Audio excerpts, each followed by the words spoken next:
শুভ সকাল আমার প্রিয় ফ্যামিলি, তোমরা সবাই কেমন আছো? আশা করছি তোমরা যে যেখানে আছো ভালো আছো এবং সুস্থ আছো। আমিও খুব খুব ভালো আছি তোমাদের ভালোবাসায়। এখন সকাল 7টা বাজে। 7টার আগে আমার সব কাজকর্ম একদম কমপ্লিট করে আমি চলে এসেছি দাঁত মাজতে। তো দাঁত মাজা থেকে আমি আমার ব্লগটা স্টার্ট করছি। তোমরা অবশ্যই করে ব্লগটা দেখে নিও, অবশ্যই তোমাদের ভালো লাগবে। তো আমি দাঁত মেজে তারপরে চলে আসছি আমাদের লেবু গাছের কাছে। তো লেবু গাছে ভাবছি কয়েকটা লেবু পেরে নিয়ে যাব আমার ভাইয়ের জন্য। তো পাতিলেবু মতো টক, তো যাই হোক ভাতে খাওয়ার লেবু। তো কয়েকটা পারছি। তো লেবুর সাইজটা না এবছর অনেকটা ছোট হয়ে গেছে। যে লেবুর সাইজটি তোমরা দেখতে পাচ্ছ, 3টে লেবু এক জায়গায় করলে যে সাইজটা হয় সেরকম সাইজ হতো। তো গত বছর হয়েছে, কিন্তু এবছর প্রচণ্ড গরমের জন্য লেবুর সাইজটা ছোট হয়ে গেছে। তো যাই হোক বন্ধুরা, তোমরা পাশে থেকো, ভিডিওটা লাস্ট পর্যন্ত দেখো, অবশ্যই তোমাদের ভালো লাগবে। বন্ধুরা একদম রেডি হয়ে তোমাদের সামনে চলে এসেছি। এখন 7টা বাজতে 10 মিনিট বাকি আছে। আমি একদম রেডি, আমি যাচ্ছি আমার ভাইয়ের বাড়িতে। তো আমার ভাইয়ের শরীর খারাপ, ভাইয়েরও শরীর খারাপ, অনেকদিন যাবো করে আর যাওয়া হচ্ছে না কাজের চাপে। তো কয়েকদিন কাজ অফ করে তবে ভাইয়ের বাড়িতে যাচ্ছি। তো কাজে একটু ঢিলা আছে।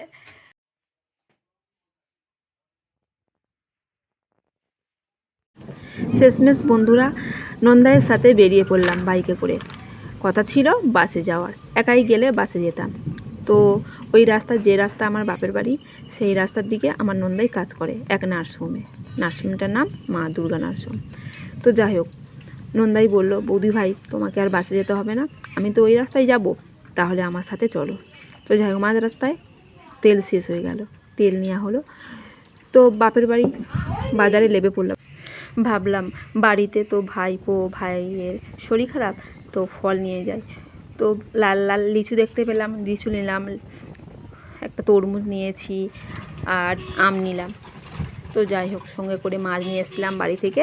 তো তোমাদের দাদা ভাই মাছ ধরেছিল শোললাটা, সেগুলো কেটে ফ্রিজে রেখেছিলাম, সেগুলো নিয়ে চলে এসেছি আমার ভাইয়ের বাড়িতে। এই যে আমার ভাইয়ের বউ আর ভাইপোটা খুবই রোগা হয়ে গেছে, কারণ কিছুদিন আগে দু সপ্তাহ ওরা হসপিটালে ভর্তি ছিল, ওর শরীর খারাপ ছিল। তো আমি তো সেখানে যেতে পারিনি, তো এখানে এলাম। তো আমার খুবই খারাপ লাগছে বন্ধুরা, আসতে পারিনি, ওকে দেখতে যেতে পারিনি বলে।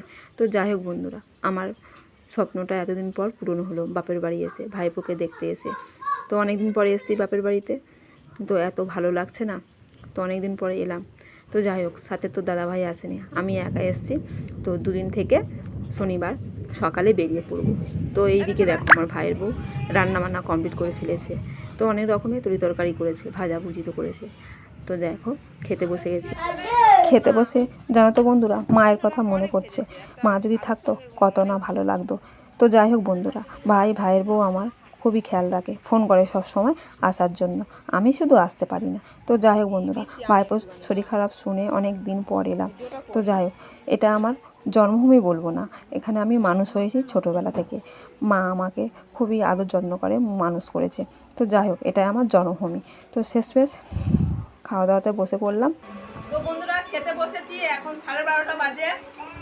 তো এখানে এসে মুড়ি খেলাম, আলু ভেজেছিল, পাঁপড় ভেজেছিল। প্রথমে টিফিন করলাম। তো রিঙ্কু এসব আয়োজন করলো, তাই এইসব রান্নাবাটি করেছে। আজ বৃহস্পতিবার, নিরামিষের পুরো হয়েছে পটল ভাজা, চিচিঙ্গে ভাজা, শাক ভাজা, ডাল হয়েছে, থোড়ের ডালে আবার মাছ ভাজা আছে। আজকে নিরামিষ হয়েছে, কিন্তু নিরামিষ আমার কিন্তু পেট ভর্তি করে আজ খাবো। কয়েকদিন অন্তর বাড়িতে মাছ খাচ্ছিলাম, আর ভালো লাগছে না, মাছ করতে বারণ করেছি, তাই সবজির উপর আজকে খাওয়া হবে। তো বন্ধুরা, খাওয়া দাওয়া কমপ্লিট করে নিয়ে আবার আসছি পরে, তোমার সঙ্গে দেখা হচ্ছে। টাটা। ভালো করে এক হাতে ধর চুলটা, এবং এক হাতে ধরো, আর চিংড়িতে ছানো লাগছে। হ্যাঁ, আস্তে আস্তে ছানো ছানো, ছেড়ে ছেড়ে শেষের দিকে যাও, শেষের দিকে যাও। সাদা চুল হয়েছে, সাদা হয়ে গেছে চুল, এর মধ্যে পেকে গেছে।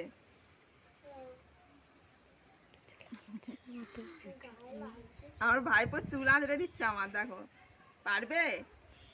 আমার ছোট ভাইপো চুল আঁচড়ে দিচ্ছে, বড় চুল, দেখো একদম মার মতো চুলটা অনেকটা, হ্যাঁ চুল অনেকটা বড় হয়ে গেছে অনেকটা। তো আমি আঁচড়াতে পারছি না, তা ওর মাকে বলছি, ক্যামেরাম্যান যে আছে এখনো, আমার ভাইয়ের বউকে বলছে চুলটা আঁচড়ে দিতেও, আমার ভাই বউ বলছে আমি আঁচড়ে দেবো। তো এখন বিকাল 4:30 বাজে বন্ধুরা। তো ঘুম থেকে দেখো চোখ মুখ ফুলে গেছে, এসে বসেছি ওঠে, আর ও আমার চুল আঁচড়ে দিচ্ছে আমার ভাইপো। লাগবে লাগবে বার হয়ে গেল ইজু। এই জল জলে মজা হচ্ছে। খুব মজা হচ্ছে, ওই জলে লেগে গেছে। তো আমরা রাস্তায় বসে আছি, এখন হাওয়া খেতে এসেছি। বাপের বাড়ি এসে হাওয়া খাচ্ছি, ঠান্ডা ঠান্ডা হাওয়া।